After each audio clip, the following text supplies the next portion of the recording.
Hi again, I'm Kerry Cassidy from Project Camelot. I just flew in from California last night, and very happy to be here and see all your lovely faces. And wow.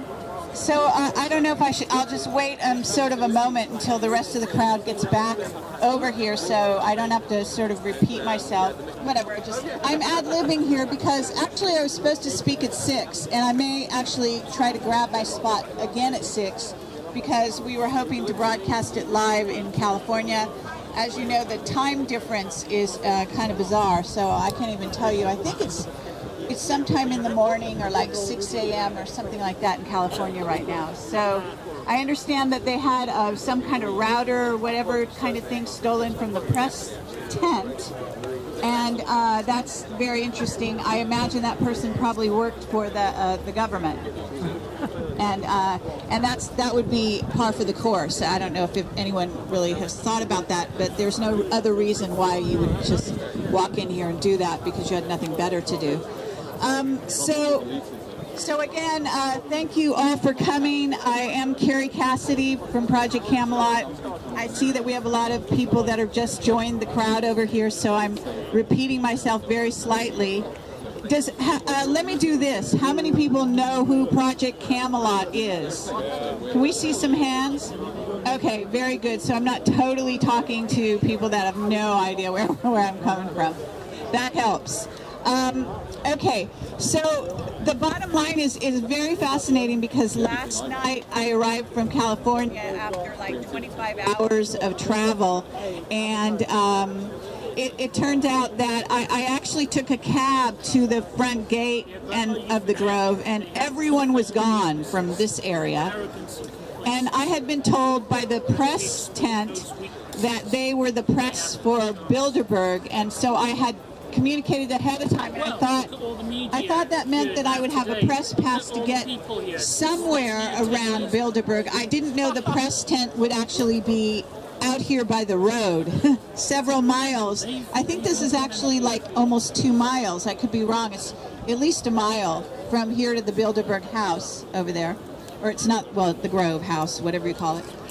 And so what's really interesting is they took me seriously, and the cops were looking for my press IDs, and they were calling to the house and saying that I was here and all of this sort of thing. And so I just have to say that this is like the theater of the absurd, right? Because in essence, the cops, in a sense, don't know why they're here, because I talked to several cops all along the street, and they all just shrug their shoulders and say, we're not from around here, we don't even know what's going on. So I said, I said, well, where are you from? Are you from Ireland? And I thought they were from some foreign country. Because, in the U.S., they bring in foreign troops all the time when something's going on. But it turns out that they're from just other towns, and they just don't know their way around here. But they said that they needed so many staff that they had to go all over the country, meaning all over England, to recruit people, to be guards and so on, because you guys are all so desperately violent. And so that being the case, we do have, searches. They don't strip you when you come in, but they do, they do that scanner thing, and they check your bags. It's very official for a demonstration type of thing, if you want to call that is what this is. And I guess this is English style, because I don't understand how you have a press area that's the same as the place where the people demonstrate. So that's all one. And meanwhile, the meeting goes on over there. So I don't know if we have any press here from, for example, the Washington Post, the New York Times, the Guardian, UK Guardian, or other papers that are of note. I know that BBC One might want to interview me tomorrow, or actually Sunday. They at least have a channel on the television. I don't know about the other journalists here, aside from Alex Jones, who obviously has a pretty big profile out there. I have a fairly big one, not trying to be egotistical here. At least we have a following of some kind. And then I know certainly David Icke is well known in Britain.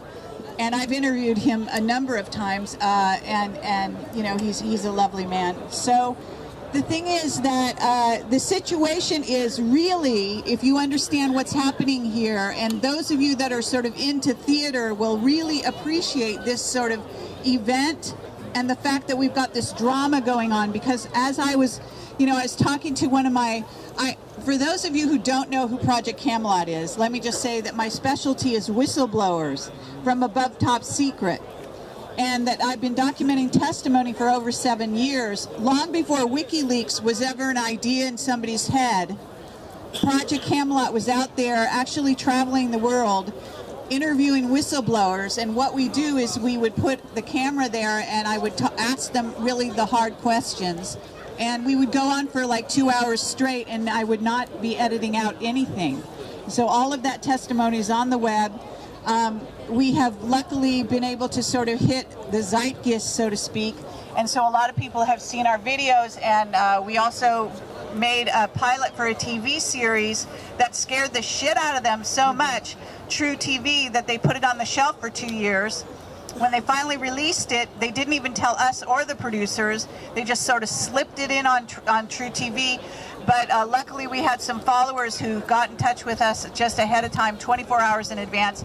We were able to notify the grassroots people out there. So it has gone basically viral on the internet. It contains a lot of the testimony from various witnesses that we do have all in one place. It's on the front page of Camelot in case you haven't seen it. My partner is a Brit, Bill Ryan. He's actually my ex-partner in Camelot because he moved on to do other things, and most people who follow Camelot will know that. Right now he's actually he's in Ecuador. I guess Ecuador is like where all the people that are associated with whistleblowers or take testimony from whistleblowers of any kind feel an affinity for Ecuador. Not sure if that's warranted, to be honest, but I understand that there's something, you know, some affinity going on there. So basically, what happens is, in terms of theater, what I'm trying to say here is that you've got people who are what I call maybe higher level managers of the New World Order meeting in this luxurious hotel over here. And basically they announce it to the world. The world knows they're having a meeting, and they're deciding our fates. They're not asking your opinion. They don't ask even the government flunkies such as Michael Meacher and other people who have been from Parliament that have been speaking, you know, recently. So they're not asking anybody what they think. They don't want your vote, okay? They just simply are part of the new secret government that is in essence the New World Order that is in operation now. It's not something that's coming. And maybe I'm talking to the, you know, preaching to the choir here because you guys are Brits, right? And so you are part of the surveillance society way before almost anyone else was, because this is Illuminati Central. And so, you know, that's the luck of the draw. I hate to tell you, but, you know, I'm sure most of you are aware of this. And so, hello, Rothschilds. I know that you eliminated one of my whistleblowers after I visited him here not so long ago. This is a reality, okay? So I want you to understand is that what Project Camelot has been researching for the past 7 years, you know, legitimately, so to speak, in the public eye, has been what the New World Order is really doing, what the secret government is really doing, who's really running the planet, and what's going on, and how do you put those sort of ducks in a row so that you understand it. And then once you understand who's running the planet, then the next question is, what are you going to do about it?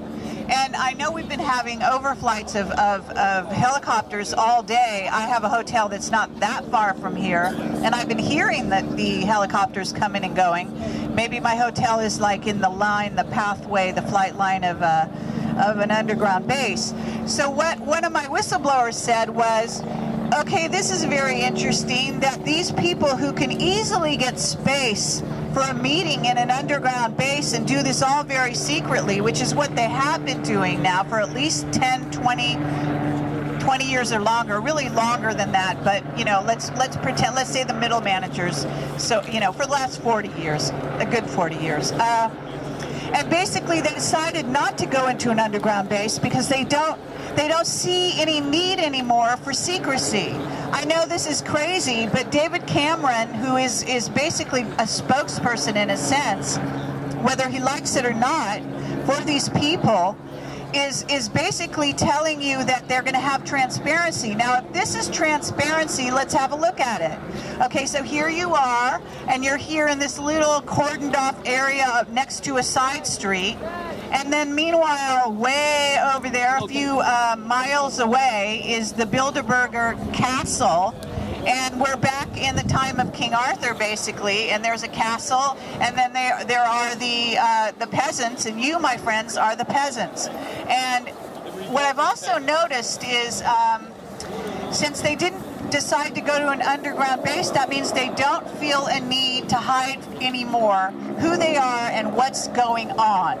So if you go to the front page of Project Camelot, you're going to see my most recent interview with these two guys who are what are called super soldiers. And what that really means is they're augmented, they're mind controlled. They may be putting nanotech into their bodies, you know, like Bionic Man or Woman. You remember those TV series way back when. But in essence, they are also psychically augmented, sometimes intellectually, etc., to do their job. In essence, they work for a secret government. They're like your normal cop or your FBI or whatever, but they are augmented in certain ways because their government, the people they work for, first of all, they're run to some degree, and they are running the world using an AI, artificial intelligence. All right? And they're running it using Cray computers in places like underground in Colorado, Pine Gap. We're talking about Menwith Hill. These are the underground bases. We're talking about Los Alamos, Livermore Labs. These are all the bases on the surface, and you are on the surface world. But these people that run the world actually do it from underground and from off planet. So they're doing it from places like a base on Mars and the moon. And they're actually going interstellar, okay? And you may think I'm crazy, some of you, even though you're so-called, you know, maybe radical thinkers, but you haven't maybe gone down the rabbit hole to the degree that I have. And you have been talking to whistleblowers who come from the dark side into the light to deliver a message to you because it has been weighing on their mind the sort of import of what they know and what the meaning of that is for humanity for ages. And these people, some of them, not all of them, but a whistleblower, that's the nature of a whistleblower. They are somebody whose mind, whose consciousness has actually prompted them to actually give back to you, to give back to society, because they start to realize what they have really been contributing to, which is the demise of humanity as we know it. So they're working very hard on Humanity 2.0, and you're not part of that. By and large, most of you people, and most of the people at least out there, and if you're not of the right bloodline combination, then you are simply not part of the future here on planet Earth, and neither, may I add, are your children. However, they are watching your children, and they're also genetically tracking them to figure out what their genetics are, what their capabilities are, what are their natural gifts coming in.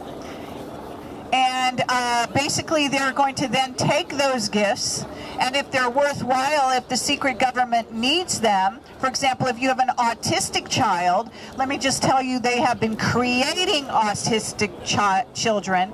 They are basically making that happen by using things like fluoride, etc., so that there is more autism now than ever before. And the reason they're doing that is because they're looking for precogs. There's a link, a direct link, between being a precog and being an autistic child.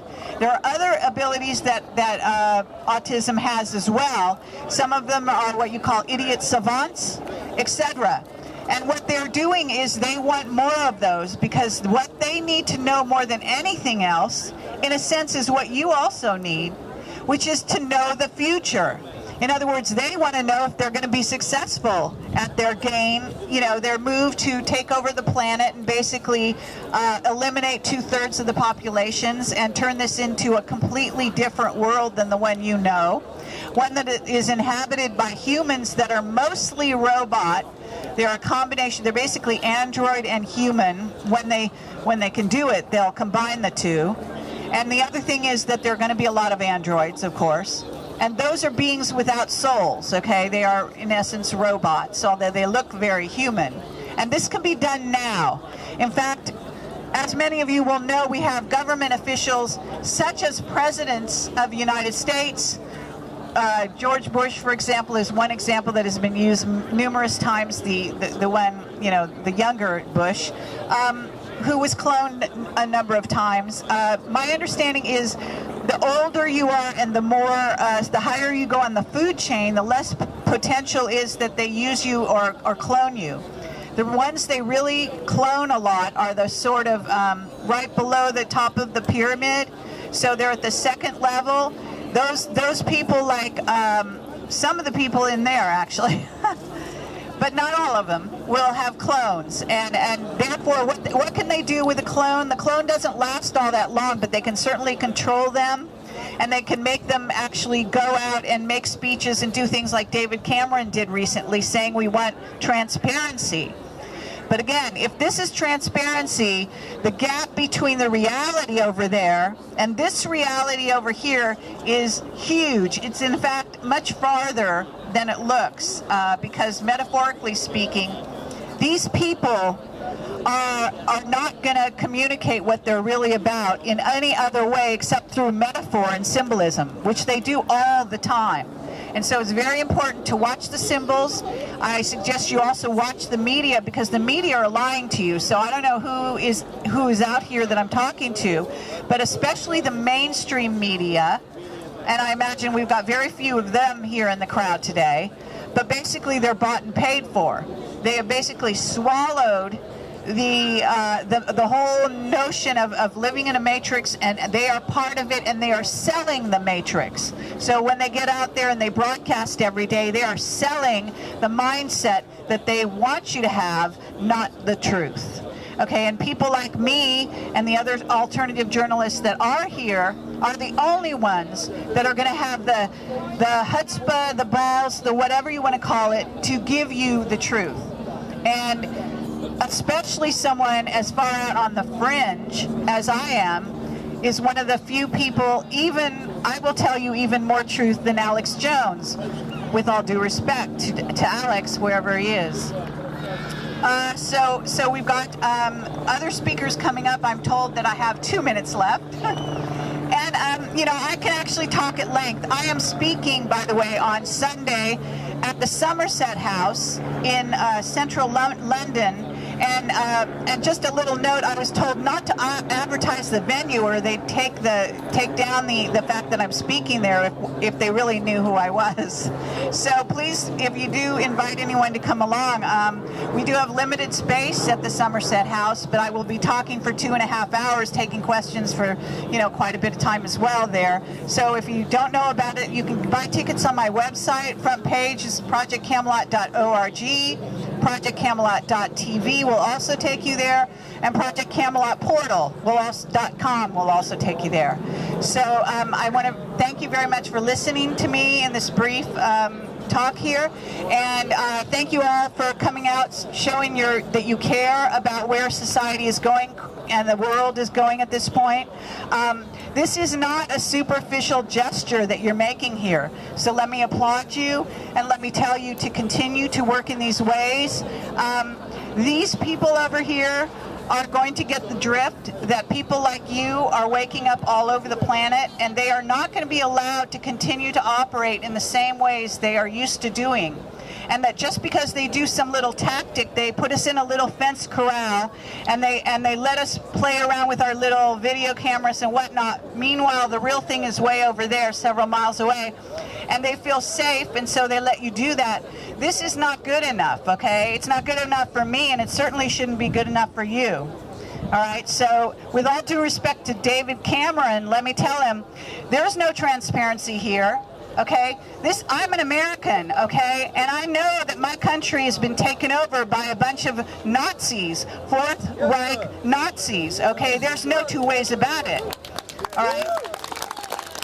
But I'm a free American, and I came over here because I knew that it was really important for America to come back to Britain and connect with you all and say, you know, my truth, and basically wake people up. And so, you know, I'm on a mission, and I'm not going to stop until I see every human being on the planet waking up.